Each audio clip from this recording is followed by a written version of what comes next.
अस्सलाम वालेकुम and welcome back to my channel. कैसे हैं सब? ठीक ठाक हैं। आज जो आप ये गंद देख रहे हैं, ये कल की आंधी और तूफ़ान का गंद है। और हर दूसरे दिन आजकल तूफ़ान आ रहा है, फिर आंधी आती है और बारिश आती है और ढेर सारा गंद भी ले आती है।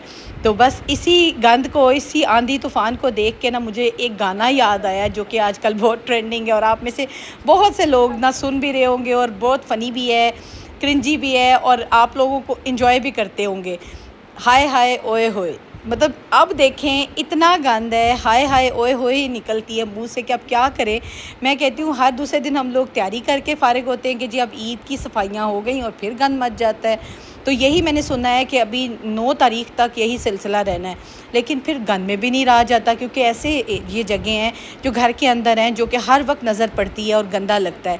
फिर मैंने अपनी बच्ची से यही कहा है कि जल्दी जल्दी से ना पहले शीशे और गीज़र पे कपड़ा लगाते हैं और ये जो है ना इसको धो के ना साफ़ करते हैं जगह को। ये ऐसी जगह है, आपको पता है, जो कि अंदर लाउंज की खिड़की में से ये नज़र आता है पोर्शन ना। तो मुझे ये होता है कि ये साफ़ सुथरा हो और दूसरा आउटर का जो पानी है ना वो इसी जगह पे निकलता है, तो वो फिर ये जगह साफ़ करनी पड़ जाती है। लेकिन आप मिट्टी का और गंद का हिसाब देखें और सोचें कि एक इंसान के बस का ये हाल ही नहीं रह गया, इतना गंद मच जाता है। अच्छा, मैंने अभी कुछ दिन पहले सारी यहाँ की सफाइयाँ करवाई हैं ताकि मैं फ़ारिग हो जाऊँ। चले ये कि हफ़्ते में एक आध दफ़ा इसको साफ़ कर लें तो ये बहुत सुथरा रहता है, लेकिन अब ये कि हर दूसरे दिन करना पड़ रहा है तो काम बढ़ गया है। लेकिन चलें भई, अब करते हैं। और उससे बारिश हुई है। अच्छा, बारिश से एक दिन तो बहुत कंफर्टेबल रहा, मौसम बड़ा अच्छा रहा, लेकिन आज फिर बहुत गर्मी हो गई है। और मैं फिर ये सोच रही थी, मैं कह रही थी बारिश ना आए। बारिश आती है उससे पहले ये होता है, 100% ये हो जाता है कि पहले तूफ़ान भी आना है, आंधी भी आनी है, फिर बारिश आनी है। अकेली बारिश आए ना तो उससे कुछ ऐसा नहीं, मौसम अच्छा बल्कि हो जाता है। तो बस अब हम लगे हुए हैं। अच्छा, मैं आपको यही बताना चाह रही हूँ कि जब भी आप इस तरह की सफाइयाँ करें ना तो ये तिनके वाला झाड़ू जो है ना, इस तरह का ये जो झाड़ू जो हमारे बड़े भी यूज़ करते थे, हमारी माँओं भी ने भी यही इस्तेमाल किए, ये इससे सबसे अच्छी सफाई होती है। इवन कि मैं तो बेड्स के नीचे भी ना, जहाँ तक हाथ नहीं पहुँचता, ये झाड़ू लंबे होते हैं और ये बड़े आराम से नीचे तक जाते हैं, जाला गंद सारा इकट्ठा कर लेते हैं। अच्छा, सबसे पहले अब मैंने क्या किया, अगर आपके घर में भी इस तरह गंद मच चुका हुआ है और अभी आपने सफाई नहीं की, सबसे पहले आप खुश्क झाड़ू इस तरह से मार के ना, लगा के अच्छी तरह से गंद को इकट्ठा करें। उसको इकट्ठा करके फेंक कर फिर उसके बाद पानी चलाइएगा, क्योंकि जब आप इसके ऊपर ही पानी चला देते हैं ना तो वो फिर पत्ते, जो गंद होता है ना, वो भारी हो जाता है और फिर फेंकना उठाना मुश्किल हो जाता है और वैसे भी अजीब सा गंद क्रिएट हो जाता है। आप देखें बिल्कुल तकरीबन साफ़ सुथरा हो गया है। अब थोड़ी थोड़ी मिट्टी है, पाइप लगाते हैं और इसको जल्दी जल्दी से धो लेते हैं। अच्छा, ये जो है ना पोर्शन, ये वाला बहुत छोटा सा है, लेकिन ये कि ये इसलिए भी हमारे लिए फ़ायदा मंद हो जाता है क्योंकि यहाँ खिड़कियाँ हैं लाउंज की, सारी किचन की खिड़की भी है और वो खिड़की जब खुलती है तो बड़ी ताज़ा हवा आती है। और फिर इसी जगह पे हमारा गीज़र भी लगा हुआ है, इसी जगह पे जी पीछे से बहुत ताज़ा हवा आती है। पीछे आबादी नहीं है, पीछे कुछ भी नहीं बना हुआ, क्वार्टर से हैं छोटे से, जैसे कंटोनमेंट के होते हैं बने हुए, लेकिन वो इतने डाउन से है ना कि हवा बड़ी अच्छी आती रहती है। तो ये वाला पोर्शन बहुत ठंडा रहता है, गर्मी में सर्दी में ये पोर्शन अच्छा खासा हवादार होता है क्योंकि यहाँ पे अच्छी हवा आती रहती है। तो ये वाला पोर्शन मैं हमेशा साफ़ सुथरा इसलिए भी रखती हूँ क्योंकि हमारे जो लाउंज की खिड़की से ना ये साफ़ सुथरा हो तो बड़ा अच्छा लगता है। बल्कि अब मेरा प्लान यही है, ईद गुजरती है ना तो इस पोर्शन को ना, दीवारें देख सकते हैं आप लोग थोड़ी सी ख़राब हो रही हैं, तो इसको थोड़ा सा ना रेनोवेट करते हैं, इसको खूबसूरत सा बनाते हैं। बहुत से आइडियाज़ हैं मेरे माइंड में, इसको ना थोड़ा सेट करते हैं। उससे ये होगा कि जब लाउंज में बैठे हुए ना बड़ा प्यारा व्यू सा आएगा, बहुत अच्छी लुक आएगी। अच्छा, इस पोर्शन को मैं हमेशा ही ना इग्नोर कर देती होती थी। जब भी घर का काम भी करवाया, ऊपर का पोर्शन भी बना, सारा कुछ हुआ, इस पोर्शन को हमेशा ही इग्नोर कर देती थी, करवाती कुछ नहीं थी। मुझे बस ये होता था यहाँ गीज़र लगा हुआ, यहाँ क्या करना है। लेकिन अब जब लाउंज हमारा ज़्यादा यूज़ होता है ना, क्योंकि आपको पता है लाउंज हमारा वही एरिया है जो कि घर का दिल कर लें। आप सबके घरों में भी लाउंज वाला एरिया, लिविंग एरिया सबसे ज़्यादा यूज़ होता होगा क्योंकि वहाँ टीवी भी होता है, हमारा तो डाइनिंग टेबल भी पड़ा हुआ है, बच्चे यहीं पढ़ते हैं, खाते हैं, पीते हैं और हमारा ये पोर्शन बहुत ज़्यादा यूज़ होता है। तो उस वजह से ये वाला पोर्शन जो है ना, ये नज़र भी बहुत आता है। तो मुझे यही था कि अब एक दफ़ा तो इसकी अच्छी तरह सफाई करवाती हूँ ना, उसके बाद इंशाल्लाह ईद के बाद ना इसकी थोड़ी सी रेनोवेशन करवाती हूँ। माइंड में मेरे आइडियाज़ हैं, मैं आपसे वो भी शेयर करूँगी ज़रूर इंशाल्लाह ना। अच्छा, मैंने ना सफाइयाँ इसलिए भी जल्दी जल्दी कंप्लीट की थी क्योंकि मेरा जो अब लास्ट वीक का यही प्लान था कि मैं आराम से ना बिस्तर वगैरह पे चेंज करूँगी और किचन के बहुत से काम हैं जो मैंने अभी करने हैं। फ्रिज तो मैंने साफ़ कर लिया, आपने देखा है, फ्रीज़र भी साफ़ हो गया है, फ्रिज भी साफ़ हो गया है, ऊपर के पोर्शन की भी सारी मेरी सफाइयाँ हो गई हैं, टोटल डीप क्लीनिंग हो गई है तकरीबन। अब थोड़ा सा रह गया था। अब ये जो आंधी आती है ना, इससे गंद मच जाता है और फिर मैं परेशान हो जाती हूँ। मुझे यही था कि जो नेक्स्ट वीक है ना, उसमें इंशाल्लाह मैंने किचन के बहुत से काम करने हैं, वो भी आप लोगों से शेयर करूँगी, क्योंकि फिर अगर मैंने किचन के वो काम कर लिए ना, तो मेरे लिए बकरा ईद बहुत ईजी हो जाएगी। मतलब बकरा ईद पे बहुत घर में खाना बनता है, तकरीबन खाना घर में ही बनता है। खैर मेरी तो ईद उल फितर पे भी, मीठी ईद पे भी घर में ही बहुत खाना बनता है। तो उसके लिए ये होता है कि हमें बहुत सी चीज़ें ऐसी अगर तैयार कर ली जाए ना, तो लाइक जैसे कि चीज़ें स्टोर कर ली जाए, प्री प्लानिंग जो हो जाए ना, जो प्री हमारी तैयारियां होती हैं, लाइक किचन से रिलेटेड, फिर उसके बाद मसालों से रिलेटेड, तो हमारा आधा से ज़्यादा काम किचन का ना ख़त्म हो जाता है। और अब तो गर्मी भी बहुत है। रमज़ान के बाद जो ईद थी ना, उसमें तो ये था ना कि मौसम भी बहुत प्यारा था, आराम से कुकिंग हुई, मज़े से खाना खाया गया। अब तो ये कि गर्मी भी इतनी ज़्यादा होनी है ना कि कुकिंग में ही पता लग जाना कि वाकई ईद आई है, तो उस बता के गई है। तो बस अब मैं यही चाह रही थी कि ये वाले काम हमारे जो साफ़ सफाइयों वाले ना, ये वाइंड अप हो जाते और नेक्स्ट वीक में इंशाल्लाह मैं ना किचन की तरफ लग जाती। कुछ चीज़ें मैंने स्टोर करनी थी, लाइक मैं कुछ ना ऐसी चीज़ें बना के रख लेती हूँ जो कि मुझे खाने बनाने में ना ईजी हो जाए। इंशाल्लाह मैं आपसे ज़रूर शेयर करूँगी। अच्छा, आप देख सकते हैं कि मेरे घर में जो पोर्शन भी मेरा साफ़ होता है ना, उस जगह की चीज़ें मैंने सेपरेट रखी हुई हैं। एक ही दफ़ा ख़र्चा किया, एक ही दफ़ा ला के सारी चीज़ें रखी हैं। अब मुझे तंगी नहीं होती, 6 महीने आराम से साल गुजर जाता है, मेरी वो चीज़ें नहीं ख़राब होती। लाइक इस पोर्शन का मैंने झाड़ू अलग से रखा हुआ है, पाइप अलग रखा हुआ है और वाइपर भी अलग रखा हुआ है। अब ये ना घर के अंदर आना है और ना ही घर में यूज़ होना है। इवन कि मैंने पोर्च का हर चीज़ अलग रखी है, पाइप भी, झाड़ू भी और वाइपर भी। सेम वॉशरूम्स के हर वॉशरूम में झाड़ू, वाइपर, मॉप, हर चीज़ सेपरेट रखी हुई है। उससे ये होता है कि हर जगह की ना एक अपनी होती है, हर जगह का एक अपना इस्तेमाल होता है। और मुझे ये होता है कि वॉशरूम की चीज़ें घर में यूज़ ना हो और पोर्च की चीज़ें भी ना घर में मत आए, और घर के झाड़ू, घर के अंदर जो फ्लोर के झाड़ू हैं वो सेपरेट हो। अच्छा, अब मैं आई हूँ जी गेस्ट रूम में। ये बेसिकली गेस्ट रूम नहीं है, आजकल मेरे बच्चों ने कब्ज़ा किया हुआ है, मेरे बच्चे यहाँ सोते हैं, मेरा बेटा तो अपने रूम में जाता ही नहीं है। इस वजह से ये मेरे बच्चों का गेस्ट रूम है, मेरे बच्चे भी गेस्ट ही बने हुए हैं आजकल मेरे लिए। तो ये गंद वाला हो जाता है बहुत पोर्शन। अब मैंने अपने हेल्पर से यही कहा है कि आप जल्दी जल्दी बेड के पीछे घुसो, क्योंकि बेड के पीछे ना काफ़ी स्पेस है, और अच्छा खासा जब फ़ैन चलता है ना, तो जाला, मट्टी, गंद उड़ के पीछे चला जाता है। मैंने उसे यही कहा है कि पीछे की तरफ जाओ, और जो तिनके वाला झाड़ू है ना, उससे पहले तो अच्छी तरह पीछे से सफाई कर लो, फिर दूसरे झाड़ू से हम करते हैं। इससे ये हो जाएगा कि हमारे बेड के नीचे जितना गंद है, कचरा है, वो सारा निकल आएगा। ये हमारा रह गया था रूम, तो मेरा यही दिल है आज ना इसको कंप्लीट करते हैं। यहाँ तो अब आपको पता है कि अंदर तो आंधी तूफ़ान नहीं आता, आप रूम्स इजीली साफ़ कर सकते हैं। तो मुझे यही है कि आज जो काम मेरा हाथ चढ़ता है ना और मैं कर सकती हूँ ना, समेट लूँ, क्योंकि मुझे बस नेक्स्ट वीक में ना साफ़ सफाइयाँ नहीं करनी। रूटीन की सफाइयाँ आपको पता है वो फिर चलती रहेंगी। वो हेल्पर है मेरे पास, आपके पास भी होंगे, तो आप लोग भी रूटीन की सफाइयाँ आखिरी हफ्ते में ज़रूर करवाते रहिएगा। लेकिन जो डिटेल सफाइयाँ हैं ना, जो डीप क्लीनिंग है, वो कर छोड़ें, उनको ख़त्म करें। उससे ये हो जाएगा कि आपका काम जो आपको ख़ुद करवाना है ना, या ख़ुद होकर साथ करना है, वो आपको फिर दिक्कत नहीं होगी, आप आराम से किचन का काम कर लेंगे। तो फिर ये कि बच्चे हो आपके पास, मेल हो वर्कर, आपके पास कोई भी हेल्पर हो, कुछ भी आपके पास इस तरह से ज़रिया है ना, तो आप इजीली थोड़ा थोड़ा काम ना मैनेज कर सकते हैं। और अगर आप ख़ुद करती हैं तो उससे ये भी हो जाता है कि आप पे भी काम का बर्डन कम हो जाएगा। आप थोड़ा थोड़ा करते रहें और साथ किचन का बंदा काम कर लेता है। तो इसलिए ये टिप्स हैं, प्लीज़ फॉलो कीजिएगा, क्योंकि इससे बहुत इजी हो जाएगा। और गर्मी बहुत होनी है, मुझे तो अब ये सोच सोच के होल पड़ रहे हैं कि ईद पे कितनी ज़्यादा गर्मी होगी कि सोच से बाहर है। और आपको पता है ईद पे हेल्पर भी जो है ना वो कम हो जाते हैं, सबकी ईद होती है, सब ईद मना रहे होते हैं, तो इस वजह से ना फिर हेल्पर कम होते हैं और सारा काम जो है ना हमारे पे आया होता है। तभी मैं ये चाह रही थी कि मैं किचन के ना कुछ ऐसे काम कर लूँ ताकि मुझे ना ईद पे ज़्यादा परेशानी ना हो, सिंपल हांडी हो जाए और जल्दी जल्दी से क्विकली मैं हांडी बना सकूँ। इंशाल्लाह ये क्विक रेसिपीज़ या क्विक किस तरह से काम आप हांडी का कर सकते हैं वो भी मैं आपसे ज़रूर शेयर करूँगी। अच्छा, आपने मेरे कल का व्लॉग देखा है, वो भी बहुत इंटरेस्टिंग है। उसमें भी मैंने बहुत सी ऐसी चीज़ें शेयर की हैं जो कि आपके लिए हेल्पफुल होंगी। इंशाल्लाह आगे भी शेयर करती रहूँगी। और अगर आप मेरे चैनल को देखते हैं ना और पसंद भी करते हैं तो, और अगर अभी तक आपने सब्सक्राइब नहीं किया तो सब्सक्राइब भी कर दीजिएगा और बेल आइकन ज़रूर ऑन कर लें ताकि नोटिफिकेशन मेरी वीडियोस का सबसे पहले आप तक पहुंचे और आप मेरी वीडियो देख सकें।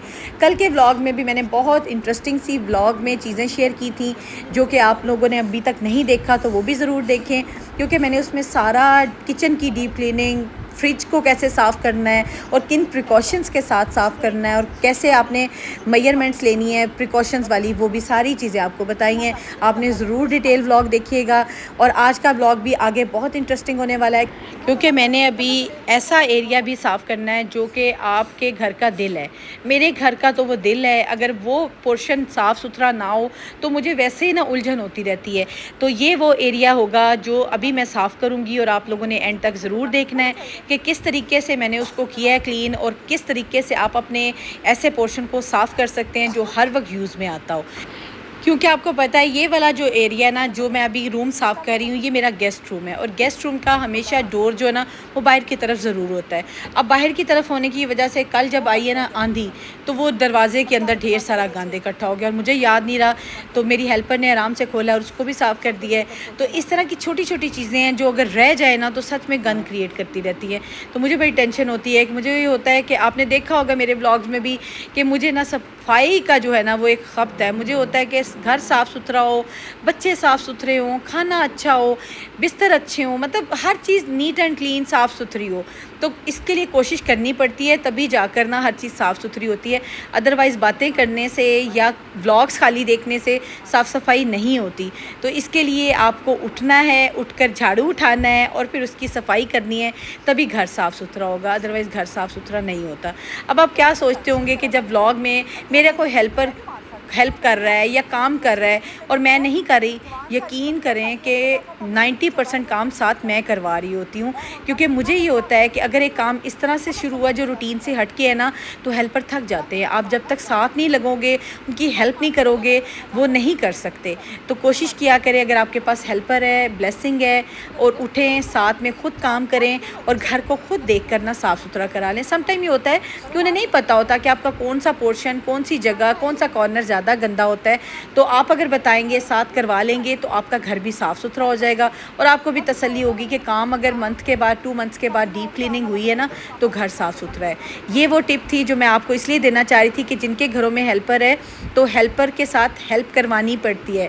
हेल्पर्स मीन ये नहीं होता कि वो टोटली काम खुद कर रहे होते हैं, खुद करवाने से ही घर ना ज़्यादा साफ़ सुथरा और नीट एंड क्लीन। अच्छा, बज़ाहिर लग रहा था कि मेरा घर इस टाइम बहुत साफ़ सुथरा है, रूम भी ये साफ़ सुथरा है, लेकिन यकीन करें कि कोनों से कितना गंद निकला है। आप देख सकते हैं कि ढेर सारी चीज़ों के नीचे से गंद निकला है।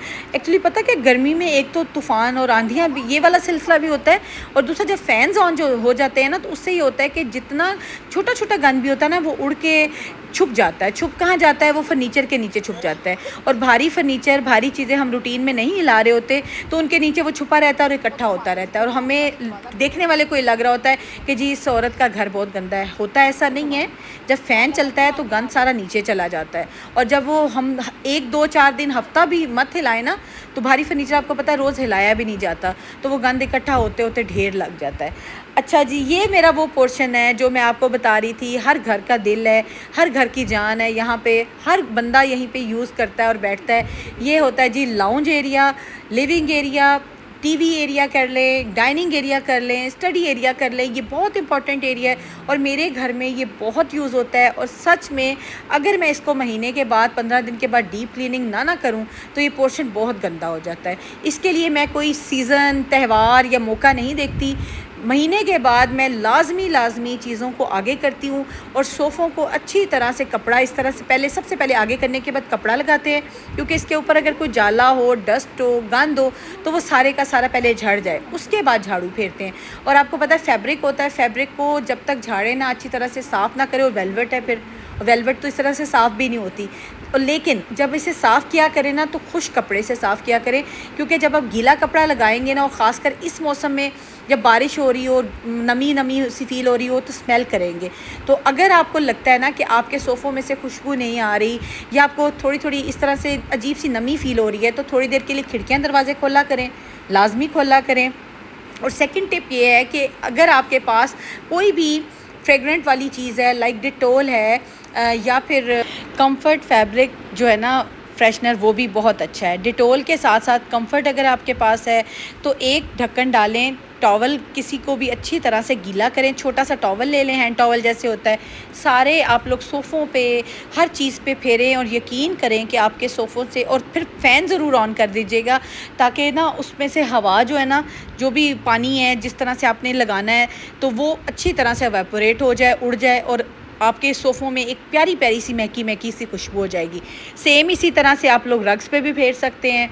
सेम इसी तरह से आप लोग अपने किसी भी पर्दों पे आप स्प्रे कर सकते हैं। तो ये चीज़ें डिटोल और जो कंफर्ट है ना बहुत ज़्यादा आउट क्लास होते हैं। अब मैंने इसी कपड़े के ऊपर हल्का सा ना कंफर्ट लगवा के ना सोफ़े पे लगवा रही हूँ। हालांकि मैंने पहले किया हुआ था लेकिन फिर भी मैंने सोचा आज एक दफ़ा फ्रेश कर देती हूँ।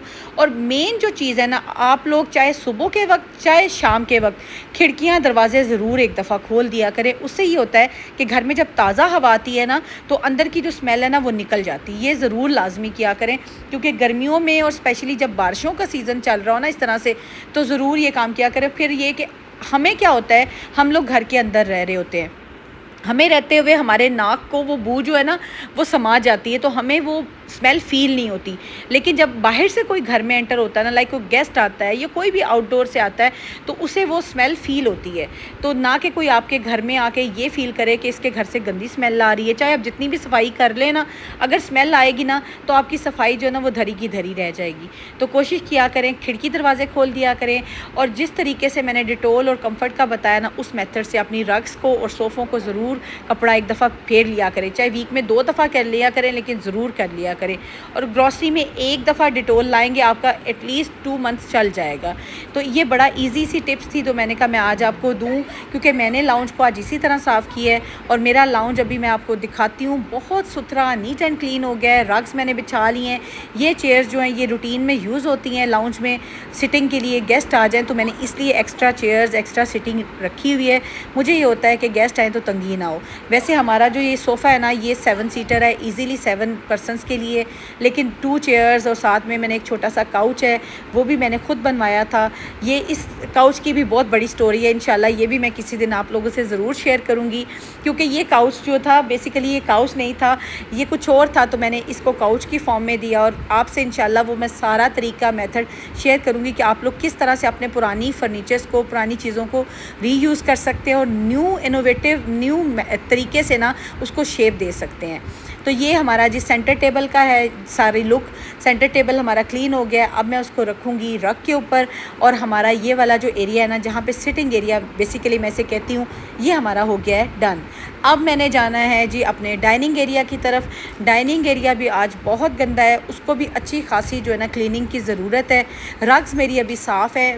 वैसे मैंने आपको बताया हुआ है कि मैं ईद के करीब ना रग्स नहीं धुलवाती क्योंकि आपको पता है ईद पे आया गया होगा और रग्स जो है ना वो फिर से गंदी होती हैं। मैं ईद के हफ़्ता के बाद ना तकरीबन हफ़्ता 10 दिन के बाद ना रग्स को धुलवाती हूँ, ख़ासकर जो लाउंज की, क्योंकि बहुत यूज़ होती हैं। और मुझे ये होता है कि आपकी एक दफ़ा चीज़ धुल जाए ना और फिर उसके बाद गंदी हो तो फिर वो आपके लिए काम बढ़ जाता है। तो मैं कोशिश करती हूँ कि ईद से महीना पहले तकरीबन मैंने ये रग्स धुलवा ली हुई है। तकरीबन महीना हो गया है ये रग्स मेरी धुली हुई हैं, लेकिन अब मैं ईद के बाद धुलवाऊँगी इंशाल्लाह।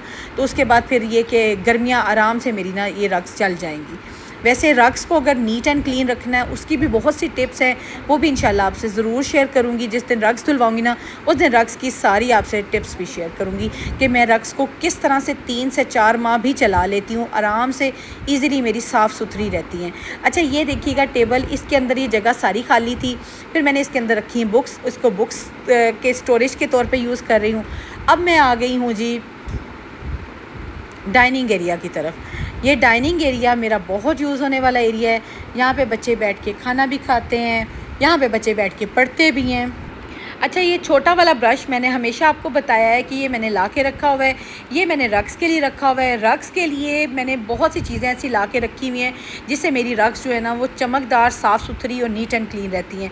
कोई आपको 3 माह के बाद भी इसके ऊपर गंद का ज़रा नज़र नहीं आएगा क्योंकि ये जो मैंने ब्रश रखा हुआ था ना, अभी मैंने आपको जो शेयर किया है, ये बहुत अच्छा है, इससे रग्स बिल्कुल साफ़ सुथरी हो जाती हैं। ऊपर कोई गंद हो, बाल हो, धागा हो या कुछ भी चिपका हो ना, तो आराम से ये निकाल देता है। ये वाला ब्रश आप देख सकते हैं, ये छोटा साइड पे पड़ा हुआ है, इससे ही मैं रग्स को साफ़ करती हूँ। अच्छा, अब मैंने रग्स को अच्छी तरह ब्रश लगवाने के बाद उसके इर्द गिर्द इस झाड़ू से सारा साफ़ किया है और साथ साथ साफ़ होता जा रहा। और टेबल चेयर्स को मैं अपनी जगहों पे रखूँगी। अच्छा, लाउंज एरिया में सर्विंग टेबल्स भी हैं मेरे रखे हुए, क्योंकि अचानक कोई गेस्ट आए ना तो फिर सर्विंग टेबल भी चाहिए होते हैं, तो इसलिए मैंने एक आध सर्विंग टेबल भी रखा हुआ है और साथ में मेरा डाइनिंग पोर्शन भी है ये वाला। अब ये देखिएगा कि मैंने रग को एक तरफ से उठाया और फ्लोर नीचे से, आपको पता ना कि समटाइम फ्लोर रग के नीचे भी गंद होता है, तो वो फिर निकलवाया है। मुझे ये है कि एक दफ़ा सारी डीप क्लीनिंग लाउंज की भी हो जाए। जाले मैंने मॉर्निंग में उतरवा लिए थे, जाले मैं आप लोगों से शेयर नहीं कर सकी क्योंकि जाले सबको उतारने आते हैं, इसलिए वो ज़रूरी नहीं था, मैंने वो शेयर नहीं किया। लेकिन ये मैं इसलिए बता रही हूँ कि पंखे और जाले मैंने मॉर्निंग में करा लिए थे, वो मेरे हेल्पर आए थे तो उन्होंने सारे मॉर्निंग में कर दिए। वैसे एक दफ़ा मैं पंखों को साफ़ सुथरा ज़रूर करती होती हूँ क्योंकि इतना जाला नहीं होता। आप महीने में एक दफ़ा पंखे साफ़ कर लें ना तो बड़े इजीली आपका टाइम पीरियड ना चल जाता है। गर्मी में आपको पता है पंखे चलते हैं तो गंदे भी हो जाते हैं, तो इसलिए पंखे महीने के बाद ज़रूर साफ़ कर लिया करें, चाहे ख़ुद कर लें चाहे हेल्पर से करा लें। अच्छा, मेरी हेल्पर ने सारा जो है ना वो झाड़ू तकरीबन कंप्लीट कर लिया है, हर तरफ से गंद माशाल्लाह से उसने साफ़ सुथरा घर को कर दिया है। अब मैं साथ साथ डस्टिंग कर रही हूँ, दरवाज़ों को मैं ही साफ़ करूँगी क्योंकि आज मेरा दिल था कि थोड़ा सा आज काम मैं ख़ुद भी करती हूँ।